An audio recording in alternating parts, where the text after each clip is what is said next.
Hola, ¿qué tal? Yo soy Cecilia Ponce, médica clínica y nefróloga, y vamos a continuar con la segunda parte de las clases de nefrología. En esta oportunidad vamos a comenzar con la enfermedad renal crónica.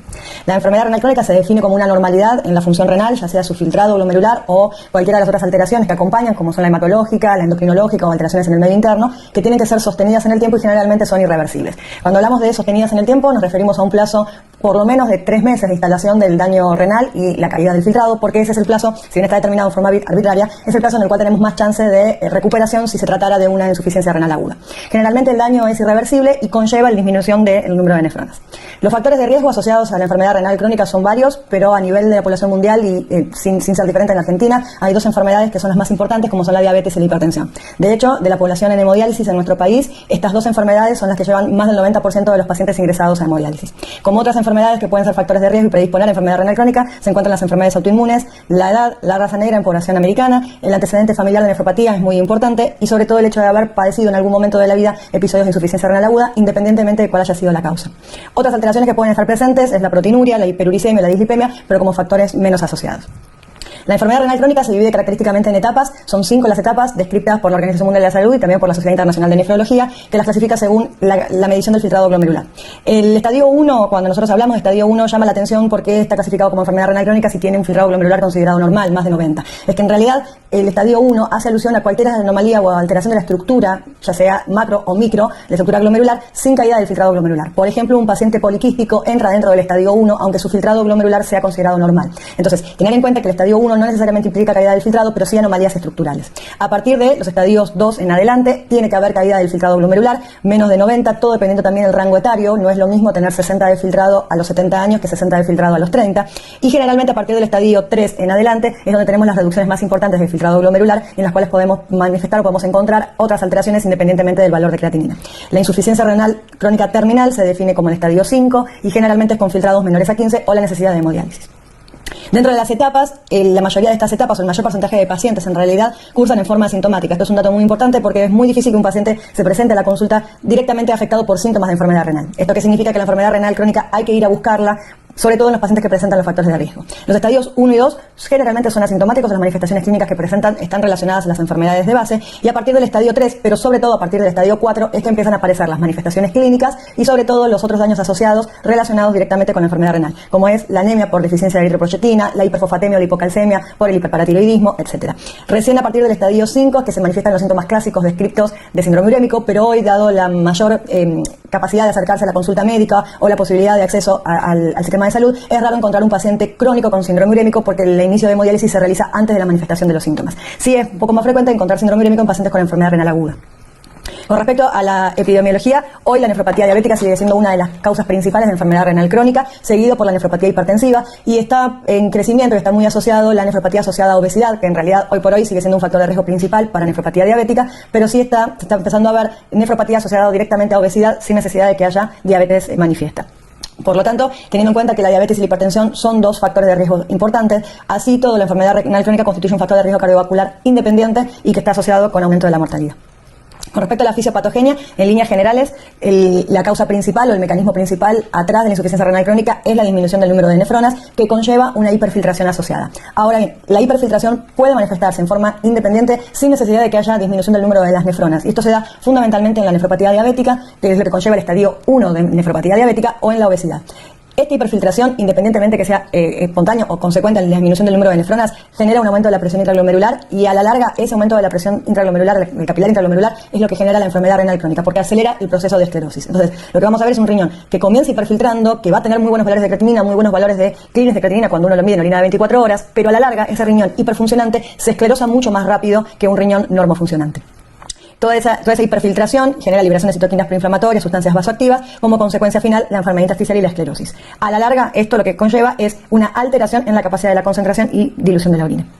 Si nosotros vemos el gráfico siguiente, en el gráfico lo que estamos evaluando es porcentaje de función renal asociado con la reserva funcional renal y los distintos estadios no clasificados como los estadios descritos por la Sociedad Internacional, pero sí en niveles de porcentaje de función renal residual. Y nosotros lo que vemos es que cuando tenemos entre el 100 y el 50% de función renal, De todas formas, podemos tener una disminución importante del número de nefronas funcionales, pero esto no se evidencia directamente en los valores de creatinina ni en la capacidad de filtrado, porque las nefronas residuales tienen una gran capacidad de adaptación a esa pérdida de la masa nefronal.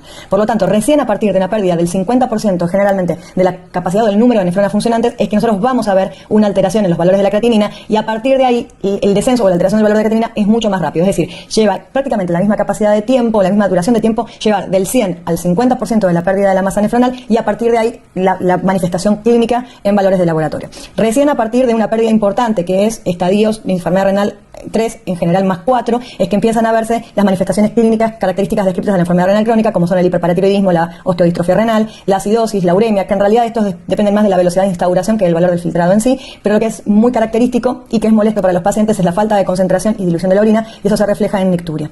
Generalmente, a partir de una pérdida ya muy importante y una reserva funcional renal muy baja, menor al 10%, es que uno ya empieza a considerar la terapia sustitutiva renal, porque ella, independientemente del estatus del paciente y el tratamiento médico, es mucho más difícil de manejar, como es, por ejemplo, la homeostasis del potasio, el volumen del líquido extracelular, dependiente del agua y del volumen de diuresis, y ya empiezan a aparecer otros síntomas como la neuropatía periférica, las gastritis, letargia, etc.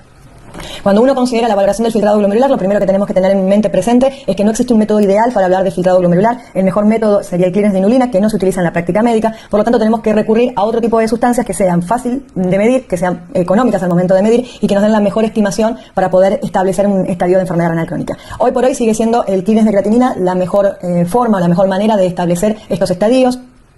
Hay otras fórmulas en desarrollo, hay otras mediciones que están desarrollándose, pero que hoy por hoy no están dispuestas ampliamente en la práctica general.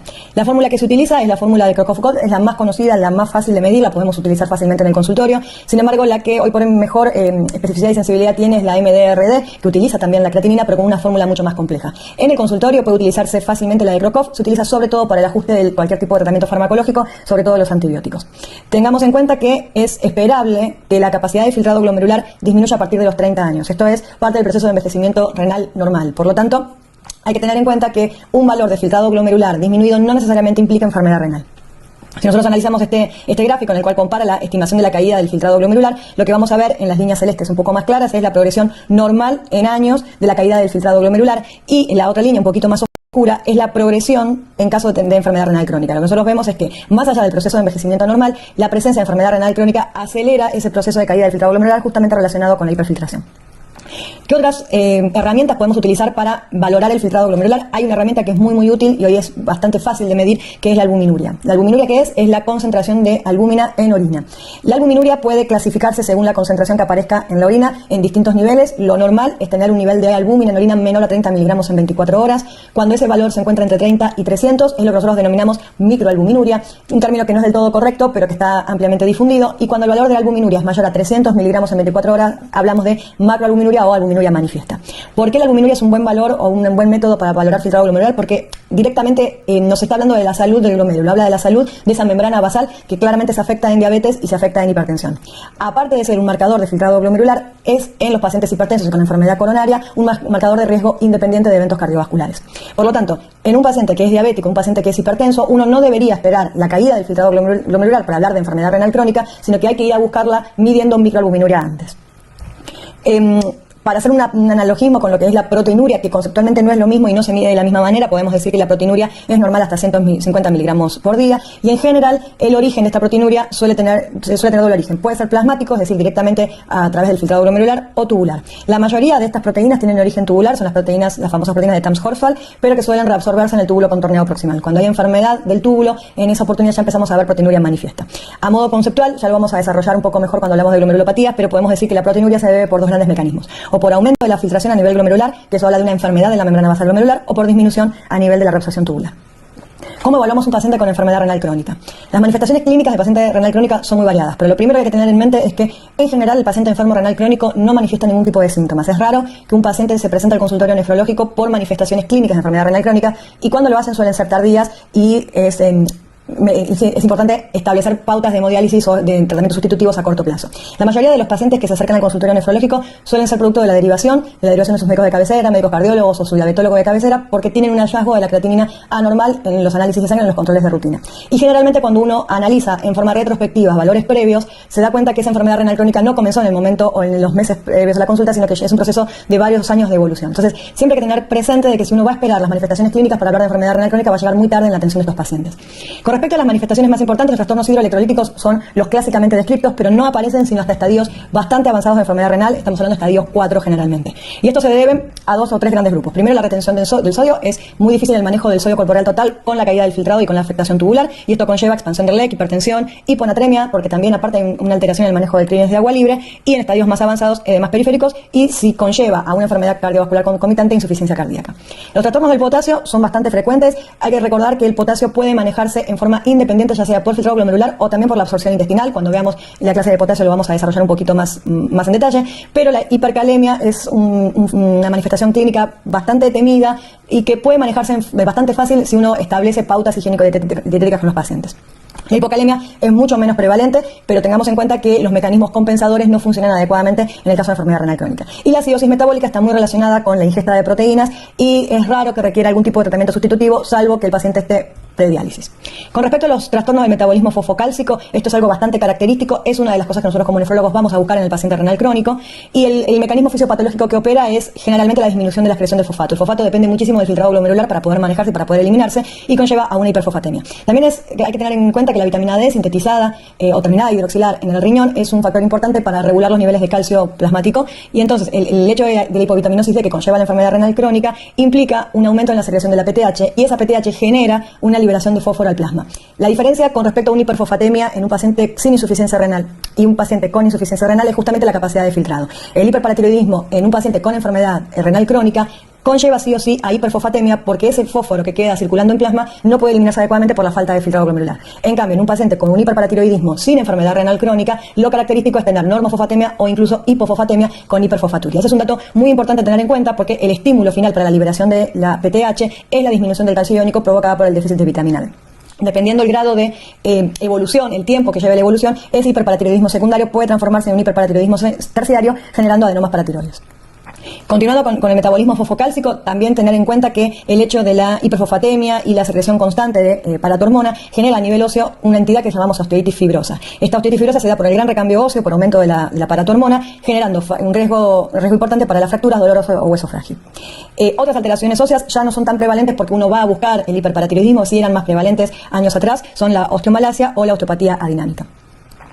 Un dato que es muy importante y algo muy tener en cuenta en los pacientes, sobre todo estadios 3, 4 y 5, son las calcificaciones vasculares asociadas a las alteraciones del metabolismo fosfocálcico. Estas calcificaciones vasculares están relacionadas sobre todo con un concepto que es el producto fosfocálcico. El producto fosfocálcico es justamente una multiplicación, un producto entre los valores de calcio plasmático y de fósforo plasmático. Cuando ese valor supera los 50 o los 55, tenemos mucho más riesgo de calcificaciones vasculares, y esto obviamente conlleva a un aumento en el riesgo por muerte o de entidad cardiovascular.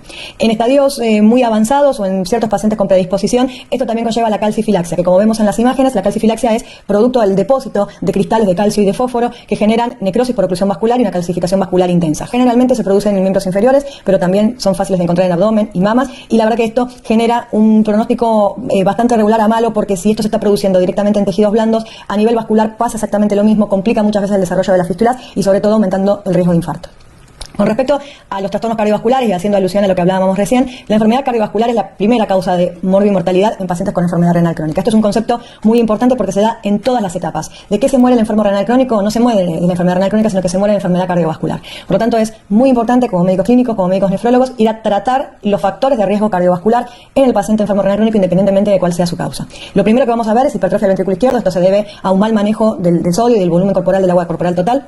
Pero aparte, por lo que ya veníamos diciendo, el riesgo de dislipemia asociada a la hipertensión, que generalmente es también una enfermedad subyacente, empiezan a aparecer miocardiopatías, insuficiencia cardíaca y pericarditis en los estadios urémicos más avanzados. Con respecto a los trastornos hematológicos, la patología clásica descripta es la anemia, y la anemia generalmente por déficit de eritropoyetina. Hay que tener en cuenta que no solamente la eritropoyetina es causa de anemia en enfermos renales crónicos, sino que la presencia de anemia ferropénica es muy frecuente y hay que estudiarla como la anemia ferropénica de cualquier otro tipo de paciente. Antes de indicar eritropoyetina en el tratamiento de la anemia, hay que ir a buscar ferropenia, porque si no, no tiene el mismo efecto esa eritropoyetina, y además por lo que implica tener anemia ferropénica con la posibilidad de tener neoplasias en tubo digestivo, etc. También es importante, y sobre todo en los pacientes en estadios finales y en hemodiálisis, hacer un suplemento de folato y de vitamina B12. Ambas sustancias son muy fácilmente dializables, por lo tanto, siempre todos los pacientes que estén en tratamiento sustitutivo deben recibir como tratamiento suplementario folato y vitamina B12. Y además es prevalente la anemia de trastornos crónicos por inflamación sistémica. La presencia o el contacto de la sangre con el filtro de hemodiálisis genera una inflamación sostenida que muchas veces también contribuye a la anemia. Además está decir que un paciente anémico, renal crónico o en hemodiálisis tiene mayor grado de morbimortalidad por hipoxia tisular, hipertrofia del VI y dilatación. Otras alteraciones que suelen estar presentes, pero que eso depende mucho más de la presencia de síndrome nefrótico, ¿no? Son alteraciones de la hemostasia por mayor riesgo de tromboembolia. Los trastornos neurológicos son característicos, son patognomónicos. Muchas veces los pacientes presentan alteraciones del sistema nervioso periférico que son características, pero se dan en estadios avanzados. Es muy frecuente describir calambres y fasciculaciones, y sobre todo el síndrome de piernas inquietas en los pacientes renales crónicos en hemodiálisis, pero hay otras alteraciones que no son tan tenidas en cuenta porque son muy sutiles en su forma en su aparición, pero que son muy molestas para el paciente, como son las alteraciones cognitivas. Muchas veces estas revierten con el inicio de la hemodiálisis, pero hay otras que suelen sostenerse en el tiempo. A modo de resumen, si uno tuviera que clasificar las manifestaciones clínicas de la enfermedad renal crónica, podemos decir que afecta a cualquier órgano o sistema del cual nosotros estemos hablando. Es por eso que muchas veces los síntomas de enfermedad renal crónica se confunden con otras manifestaciones clínicas: la anorexia, la pérdida de peso, uno busca a veces enfermedades oncológicas, el hecho de tener alteraciones del tema cardiovascular o una hipertensión que venía bien controlada y de golpe deja de controlarse adecuadamente, se interpreta como una refractariedad al tratamiento, cuando en realidad son formas sutiles de manifestación de la enfermedad renal crónica. Tener muy presente el sistema cardiovascular, porque es la primera causa de mortalidad en la enfermedad renal crónica, independientemente de su etiología. Las manifestaciones del aparato digestivo son muy molestas y son un motivo de consulta muy frecuente en los pacientes renales crónicos. Las alteraciones endocrinas hay que ir a buscarlas porque suelen ser asintomáticas, y si uno no las va a buscar generan a largo plazo mayor deterioro y mortalidad. Las alteraciones del medio interno son las que clásicamente uno le tiene más miedo, pero son las que son más tardías en su aparición, por lo tanto es muy probable que nosotros nos encontremos con otras manifestaciones clínicas antes de encontrarnos con hipercalemia o una hiponatremia severa.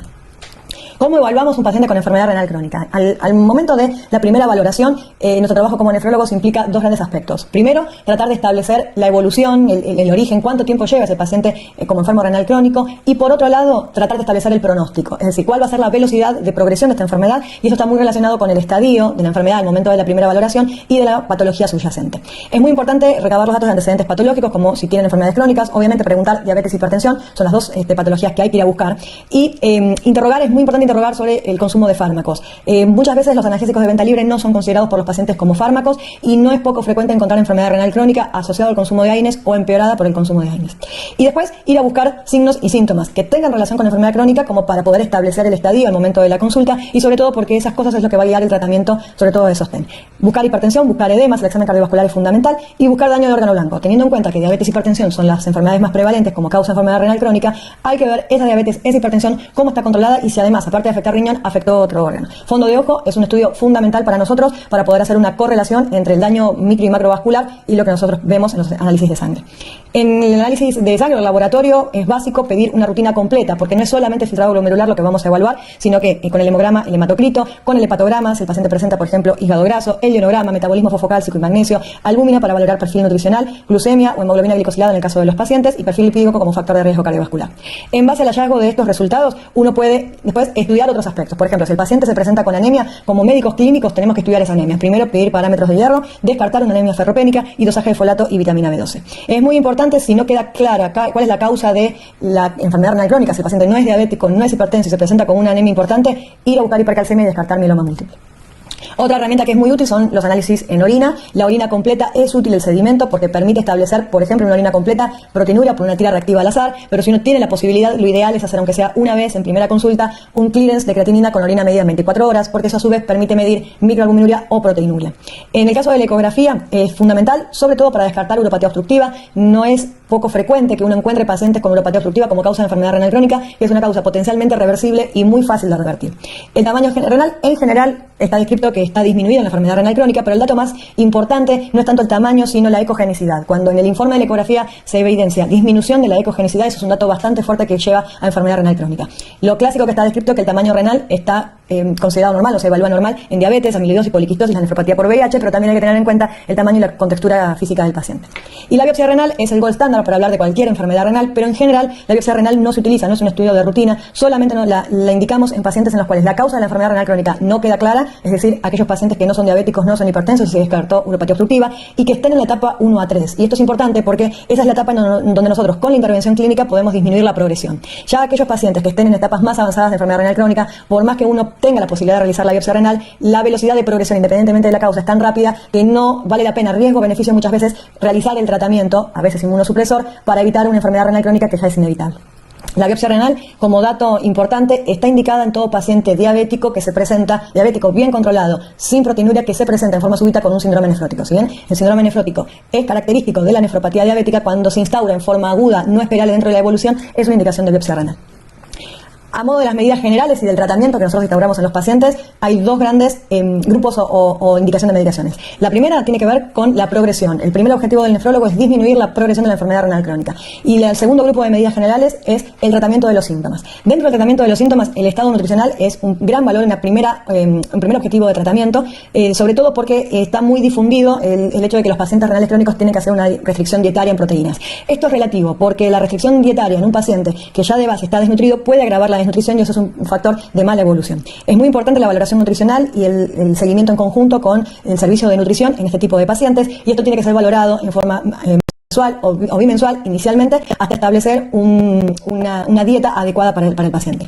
Es fundamental ajustar los fármacos alquileres de creatinina, es muy importante educar al paciente y decirle que es un enfermo renal crónico, que cualquier otro profesional que lo vea tiene que ajustarle cualquier fármaco, sobre todo los antibióticos indicados en una guardia, y la vacunación, no solamente la antineumocóxica, sino la antiviral en nuestro país. En el paciente diabético es muy importante el control diabetológico, que hay que trabajar en conjunto con el diabetólogo. El nefrólogo también debe solicitar hemoglobina glicosilada porque no es solamente objetivo del diabetólogo, valores de hemoglobina glicosilada de 6,5, sino el nefrólogo también. Una diabetes mal controlada empeora la progresión y acelera el deterioro del filtrado glomerular.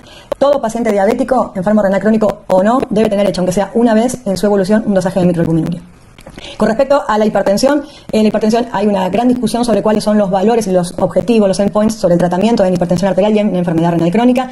En líneas generales podemos decir que 125/75, 130/80 según las guías DOCI del año 2012, en el caso de que sean diabéticos o con la presencia de proteinuria. En general, hoy por hoy uno habla de proteinuria mayor a 1 gramo, pero en las últimas guías se está haciendo un poquito más estricto en lo que se considera proteinuria, y en enfermedad renal crónica proteinuria se considera más de 300 miligramos en el día. Entonces, en el caso de que nosotros tengamos un paciente diabético, enfermo renal crónico o hipertenso, no importa su causa, pero que su proteinuria sea mayor a 300 miligramos por día, ya en esos pacientes hay que ser bastante más estricto en el control de la presión arterial.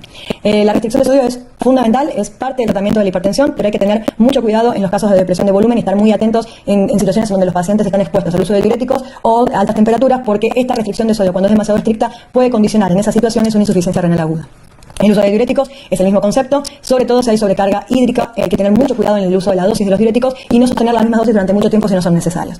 Y el tratamiento base para la hipertensión en la enfermedad renal crónica son los IECA y los ARA2. Son las drogas de elección, son las drogas que han demostrado que disminuyen la progresión de la enfermedad renal crónica, sobre todo por un doble efecto, por disminución de la presión intraglomerular, y eso a su vez disminuye la proteinuria y la expresión de proteínas, y aparte por su efecto de remodelación, ya sea de intrarrenal y a nivel cardiovascular. La recomendación de no darlo si hay hipercalemia hay que valorarla muy bien en los pacientes riesgo-beneficio. No todos los pacientes hay que suspenderles los IECA y los ARA2 por la hipercalemia. Hay muchas otras medidas que pueden utilizarse, ya lo vamos a ver mejor en la clase de hipercalemia, pero hay que tener en cuenta que estas son las únicas drogas que hasta ahora están demostradas que van a hacer que esa progresión de enfermedad renal crónica sea lo más lenta posible. Por lo tanto, en el caso de que haya necesidad de suspender estas drogas, hay que tener una muy buena razón para suspenderlas y tratar de que la suspensión sea el menor tiempo posible. En el caso de que no se puedan utilizar, es de muy buena opción utilizar los bloqueantes de calcio. Y otros factores, otras medidas para los factores de riesgo cardiovasculares, por supuesto que hay que trabajar en conjunto con los cardiólogos, mantener un peso adecuado, medidas higiénico-dietéticas, ejercicio y el tratamiento de las dislipemias es fundamental. Con respecto al tratamiento del metabolismo fosfocálcico, es muy importante ir a buscar las alteraciones del metabolismo fosfocálcico y tratar de intervenir en forma temprana para evitar las fracturas. Las fracturas óseas son un gran factor de morbimortalidad y por lo general los pacientes tienen complicaciones graves asociadas a las fracturas. La medición inicial se hace con medición de calcio, fósforo, magnesio, un dosaje de vitamina D si son estadios más tempranos, estadio 3, si son estadios 4 o 5, dosaje directamente de la panatormona, y se utiliza en el caso de hiperfosfatemia quelantes de fósforo, como pueden ser el carbonato de calcio, es el más común, el más barato, el más utilizado, o los nuevos como es el Sevelamer. En el caso de que haya osteomalacia o niveles de PTH muy elevados, hay que inhibir el eje, para eso se utiliza el calcitriol. La utilización de vitamina D no está recomendada en pacientes con estadios avanzados porque necesitamos un riñón funcionante para que pueda hidroxilarse y en estos estadios es mucho más difícil, por lo tanto preferimos utilizar el calcitriol directamente. Con respecto a la anemia, el objetivo de hematocrito es un hematocrito entre 30 y 33, o hemoglobinas entre 11 y 12, sobre todo en los pacientes en hemodiálisis, y el tratamiento estándar o la droga estándar es la eritropoyetina, pero siempre acordarse de que utilizar la eritropoyetina sin tener un buen nivel de hierro no es recomendado porque no vamos a tener buenos beneficios y por otro lado estaríamos dejando de diagnosticar causas de una anemia ferropénica con lo que eso implica. Cuando hablamos de hemodiálisis en la enfermedad renal crónica, en general nosotros tratamos de dilatar el requerimiento de hemodiálisis dependiendo de la edad del paciente. No todos los pacientes tienen los mismos criterios de ingreso, ya sea paciente joven o paciente anciano mayor de 70 años. En general, en los pacientes jóvenes nosotros propiciamos el ingreso de hemodiálisis mucho antes para tener un paciente en mejor estado cardiovascular y que llegue en mejores condiciones al trasplante. En cambio, los pacientes muy ancianos muchas veces tienen un nivel de adaptación a esa enfermedad renal crónica en la cual tal vez el ingreso a hemodiálisis genera más mortalidad o genera más alteraciones en su calidad de vida que no vale la pena correr el riesgo o arriesgarlas. En general, lo que está descrito es que clínicas de creatininas menores a 10 mililitros minuto o valores de creatinina por encima de 10 o 12, esto es bastante más relativo, son indicaciones de inicio de hemodiálisis. Las que son indiscutibles son los síntomas de uremia, cualquiera sea, ya sea gastrointestinales, la anorexia o cardiovasculares, alteraciones del medio interno que no sean fácilmente tratables en forma ambulatoria o una hipertensión no controlada. Tengamos en cuenta que el único tratamiento curativo de la enfermedad renal crónica es el trasplante renal. El trasplante renal no debe demorarse, debe alentarse y debe ser enviado a la consulta en forma temprana, aunque el paciente no haya iniciado tratamiento sustitutivo.